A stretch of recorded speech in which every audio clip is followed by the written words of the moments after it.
अगर वो हनुमान जी की अगुवाई है तो हनुमान जी स्वयं लंका जाकर माता सीता का पता लगाए थे। धर्म की लड़ाई में उन्होंने धर्म का साथ दिया था। तो पंडित धीरेन्द्र शर्मा शास्त्री सिर्फ अपने आप को एक हिंदुओं का अगुवाई और गुरु बनने का काम कर रहे हैं, एकदम गलत है। और राष्ट्र की जो बात करते हैं अच्छी है, लेकिन हिंदू राष्ट्र में विभीषण जैसे लोग होने चाहिए, धर्म में वाले लोग होने चाहिए। उनके सपने जो हैं सपने रह जाएंगे, क्योंकि आपको बताएं कि ये धरती जो है सबका सम्मान करना चाहती है। इस धरती को बचाने के लिए हमारे बॉर्डर पे हिंदू, मुस्लिम, सिख, ईसाई सभी के बच्चे बैठे हैं। जितना पेपर में और मीडिया में बने रहते हैं, जमीनी स्तर पर उतना काम नहीं करते हैं। जब लक्ष्मण को शक्ति बाण लगा था, संजीवनी बूटी लेने के लिए गए, तो एक कालनेमी राक्षस हिंदू वेश में साधु बन के बैठा था। तो एक कालनेमी है जो हिंदुओं को बदलाने का काम करते हैं।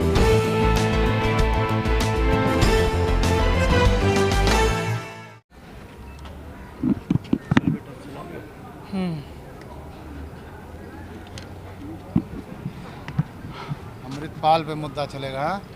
चलो भैया ले लो। सर, अमृतपाल यदि खालिस्तान की मांग करता है तो उसको जेल में डाल दिया जाता है, लेकिन धीरेन्द्र शास्त्री जो बागेश्वर बाबा हैं वो भी कह रहे हैं हिंदू राष्ट्र बनाना है, तो उसके लिए सपोर्ट कर रहे हैं सभी लोग। सरकार भी उसको सपोर्ट कर रही है। जो मनोज तिवारी हैं, सांसद है बीजेपी के, उनको खुद जो रिसीव करने जाते हैं एयरपोर्ट पर अपनी कार में। देखिए, हमारे देश की आपको बताया कि हिंदू, मुस्लिम, सिख, ईसाई एक माला है। इसको तोड़ने का कभी जो अगर षड्यंत्र करता है और देश को तोड़ने का षड्यंत्र करता है तो ये देश जवाब देगी। और रही बात अमृतपाल की, आप बात कर रहे हैं, तो नशा के खिलाफ एक अभियान चलाए, लेकिन उसके पीछे उनका जो मकसद था आईएस के साथ हाथ था।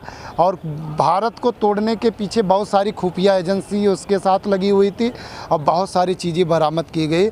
आपने पीछे देखा होगा, हमारे हिंदुस्तान के लोग देखे कि वो दिन दहाड़े अजनाला थाना पे आक्रमण करता है और एक एसपी को 32 टाँके लगते हैं। और ये तो बड़ी दुर्भाग्य की बात है, जब से हमारा देश आज़ाद हुआ आज तक किसी की इतनी हिम्मत नहीं हुई, किसी थाना को तो छोड़िए, किसी एसआई के ऊपर भी हमला ऐसी बुरी तरह से थाने में किया गया हो। और रही बात आप कह रहे हैं पंडित धीरेन्द्र शर्मा शास्त्री जी की, तो उनको मैं एक चीज़ बोलना चाहता हूं कि हिंदू राष्ट्र की बात जो करते हैं अच्छी है, लेकिन हिंदू राष्ट्र की जो बात करते हैं अच्छी है, लेकिन हिंदू राष्ट्र में विभीषण जैसे लोग होने चाहिए, धर्म में वाले लोग होने चाहिए। तो अधर्मी लोगों के लिए हिंदू राष्ट्र तो अच्छा नहीं है। आज हम देख रहे हैं कि यहाँ पे हम जंतर मंतर धरती पे अब जो देश की बेटियाँ हैं वो बैठी हैं, तो वहाँ पंडित धीरेन्द्र शर्मा शास्त्री का मुंह नहीं खुल रहा है। अगर वो हनुमान जी की अगुवाई हैं तो हनुमान जी स्वयं लंका जाकर माता सीता का पता लगाए थे। धर्म की लड़ाई में उन्होंने धर्म का साथ दिया था।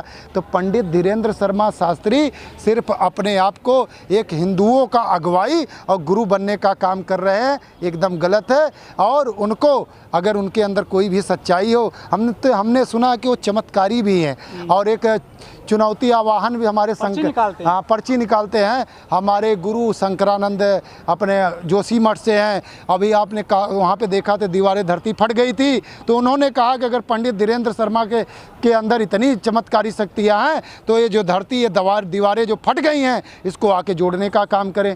और उनकी सभाओं में हमने देखा कि बहुत सारी औरतों का चैन टूट जाता है, निकल जाता है, पर्स चोरी हो जाते हैं, मोबाइल चोरी हो जाते हैं, तो हाँ, बहुत सारी महिलाएं भी गायब हो रही हैं। वो चीज़ें नहीं, सिर्फ ये वोट का एजेंडा और हिंदू मुस्लिम करने का काम कर रही है। और पंडित धीरेन्द्र शर्मा शास्त्री जो है वो बीजेपी के पक्ष में काम करते हैं, इसलिए बीजेपी उनको फॉलो करने का काम करती है। सारे बाबा पहले से जेल में पड़े हुए हैं, चाहे राम रहीम हो, आसाराम हो, उसके बावजूद जो है इनके भक्त बढ़ते जा रहे हैं देश में। देखिए, हमारे देश में 90% लोग जो हैं वो अशिक्षित हैं, SC OBC दबे कुचले। और बीजेपी सरकार की तो ये भी मंशा, क्योंकि मैं भारत का ऐसा कोई राज्य नहीं है कि मैं लेबर सेल यूनियन अध्यक्ष हूँ शिवसेना का, हमें हर राज्य से हमारे लेबर हैं, तो प्रवासी मजदूर हैं, तो मैसेज आता है तो मुझे जाना पड़ता है उनके हक के लिए। तो मैंने देखा कि ये जितना पेपर में और मीडिया में बने रहते हैं, ज़मीनी स्तर पर उतना काम नहीं करते हैं। 2 बार हमने भी वोट दिया, हमारी संगठन में भी वोट दिया, तो इनको वोट देकर हमने दिल्ली के लाल किले पे बैठाया। इसलिए बैठाया था कि दबे कुचले और बेरोजगारों की रोजगार मिलेगा और उनको इंसाफ मिलेगा। लेकिन ये बीजेपी सरकार सिर्फ उद्योगपतियों की रह गई है। और हिंदुस्तान की जनता को मैं आपकी मीडिया के माध्यम से आह्वान करना चाहता हूं, अंधभक्ति से निकलें, अपने बच्चों को अंधभक्ति से निकालें। हाँ, मैं एक ये भी कहना चाहता हूं कि धर्म की रक्षा करो, धर्म आपकी रक्षा करेगा, लेकिन धर्म में आप अंधे मत हो जाइए। जो धर्म आपको सिखाता है, धर्म के रास्ते पे चलना सिखाता है, प्रेम सिखाता है, भाईचारा सिखाता है और सबको साथ लेकर चलने का सिखाता है, तो उस हिसाब से चलेंगे तो विकास होगा। अपने बच्चों को विद्या दें, शिक्षा दें, मैथ सिखाएं, विज्ञान सिखाएं और धर्म को भी सिखाने का काम करें। और अगर जो चाहे आसाराम बापू हों, चाहे राम रहीम हो, ऐसे जो जुराचारी हुए, इनके ऊपर अपने बच्चों को कभी इनको फॉलो करने का काम ना करवाएं। लेकिन जो बहुत सारे संगठन हैं हिंदुओं के, भगवाधारी संगठन है, बजरंग दल है, शिवसेना आपकी भी है, और जो करणी सेना है, हिंदू सेना है, विश्व हिंदू परिषद है, वो तो बेटियों को बचाते हैं, त्रिशूल लेकर चलते हैं, तलवार लेकर चलते हैं शोभा यात्राओं में। तो वो किन की बेटी बचा रहे हैं आजकल, यहाँ क्यों नहीं आ रहे हैं, क्यों नहीं समर्थन कर रहे हैं? वो देखिए, भगवा पहन के सिर पे वो हिंदू बनने का काम किया जा रहा है, ठीक है। तो हिंदू नहीं है, ना तो वो शिक्षित है। अगर ऐसा कोई व्यक्ति हो, आप अगर उनको जानते हो तो आप मुझे मीडिया के सामने, जनता के सामने बैठा दे।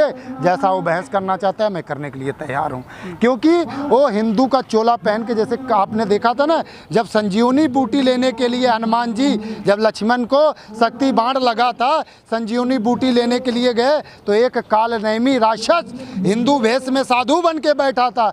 तो एक कालनेमी है जो हिंदुओं को बगलाने का काम करते हैं। मोहन भागवत हैं जो कहते हैं कि सबका डीएनए एक है, सभी हिंदू हैं, लेकिन वो जो है कोई बयान नहीं दे रहे इस पूरे मामले पर।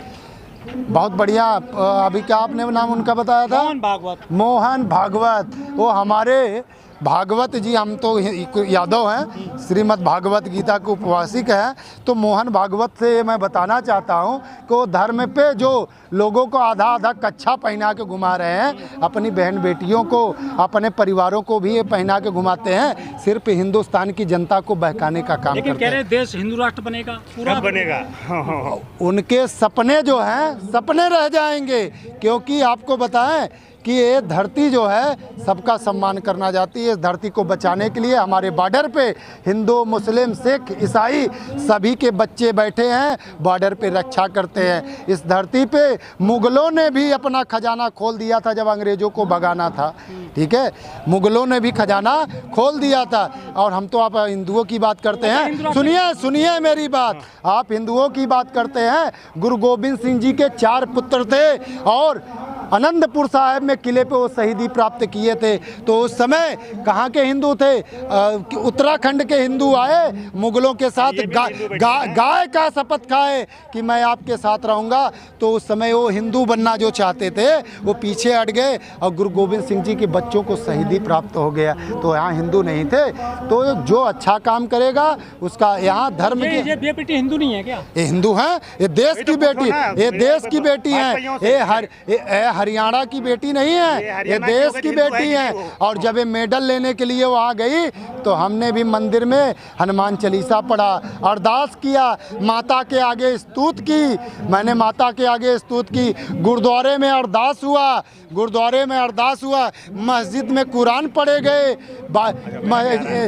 ईसाई लोग बाइबल पर अध्ययन किए कि हमारी देश की बेटियां विजयी होके आए। और जब विजयी होके आए तो हमने उत्साह मनाने का काम किया। लेकिन आज वही देश की जनता इस जंतर मंतर की धरती पर आके आज रोने का काम कर रही है। मुझे आज 15 दिन हो गया, मैं भी सोचा कि यहाँ कोई राजनीति हो रही है, लेकिन मैं उस दिन मंदिर पे गया हनुमान जी के आशीर्वाद लेने। मेरी देश की बेटियाँ, मेरी बहनें गई, और जब वापस आई हनुमान जी का आशीर्वाद लेकर, उनके आँख से अश्रु टप टप गिर रहे थे। और जब गुरुद्वारे भी गई तब भी उनके आंसू गिर रहे थे। तो हिंदुवादी संगठन क्यों नहीं सपोर्ट कर रहे हैं इसमें? मैंने आपको बताया ना कि ये धर्म युद्ध है। एक यही धरती है ना, हस्तिनापुर यही दिल्ली है ना। और हरियाणा की धरती से कुरुक्षेत्र हुआ था। और आप बता रहे हैं कि हिंदू संगठन क्यों नहीं आए, तो हिंदू संगठन तब भी थे जब कौरव और पांडव की लड़ाई थी। तो पांडव के साथ कितनी सेना थी, और चतुरंगी सेना जो हमारे कृष्ण की सेना थी वो भी दुर्योधन ने मांग लिया था। और दुर्योधन से कृष्ण बार बार मैं भी शांति दूत बन के आया हूँ और बीजेपी के लोगों को आह्वान करता हूँ कि अपने देश की बेटियों से आके माफ़ी मांगे और हिंदुस्तान की जनता से माफ़ी मांगे। और शायद अगर ये बेटियाँ माफ़ कर दे तो हिंदुस्तान की जनता भी माफ़ कर देगी। और रही बात हिंदू मुस्लिम, आप अपने मीडिया भाई से मेरा हाथ जोड़ के निवेदन है कि हिंदू मुस्लिम ना करे। यहाँ हमारे देश की बेटियों का मान और सम्मान की लड़ाई है और यहाँ पे सबको आना चाहिए। और आपको एक दुर्भाग्य की बात बताते हैं कि हमारे प्रधानमंत्री बोलते हैं बेटी पढ़ाओ बेटी बचाओ, और नारियों का हक दिलाने की बात करते हैं। दिल्ली लाल किले पे शेर की तरह दहाड़ते हैं कि भ्रष्टाचार मुक्त भारत बनाएंगे। आज हमारी ये जो सेना है, हम किसान के बेटे हैं, देर रात मेहनत करते हैं, अपने बच्चों को शिक्षा देते हैं, उनको सेना में भर्ती कर देते हैं। आज उनका भी पेंशन बंद कर दिया गया है, हर एक चीज़ प्राइवेट कर दिया गया है, नौकरी नहीं दे रहे हैं, हर विभाग को परेशान किया जा रहा है। सरकारी विद्यालय तो हैं लेकिन वहाँ शिक्षा नहीं होती है, प्राइवेट पे कर दिया जा रहा है, मेडिसिन इतना ज़्यादा महंगा कर दिया जा रहा है, डीजल पेट्रोल हर तरीके से किसानों को मारने का काम किया जा रहा है। और जब तक न्याय नहीं मिलेगा ये धरना प्रदर्शन चालू रहेगा। और ये कोई हरियाणा और पंजाब की लड़ाई नहीं है, ये पूरे हिंदुस्तान की लड़ाई है। इस वीडियो में कही गई सभी बातें वक्ता की अपनी राय है, जिसकी पुष्टि हम या हमारा चैनल नेशन टाइम नहीं करता।